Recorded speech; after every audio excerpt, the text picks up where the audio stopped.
Hi everyone, today we will talk about how to fix Instagram camera black screen.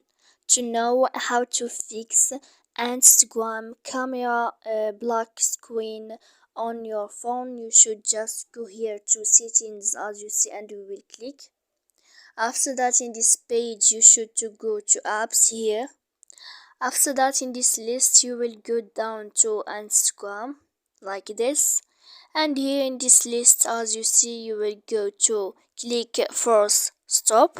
When you will click here for stop, you will go to storage like this, and when you will find this page, find this page, you will click clear cache, and after that you will go to click clear data, so then you can turn off your phone.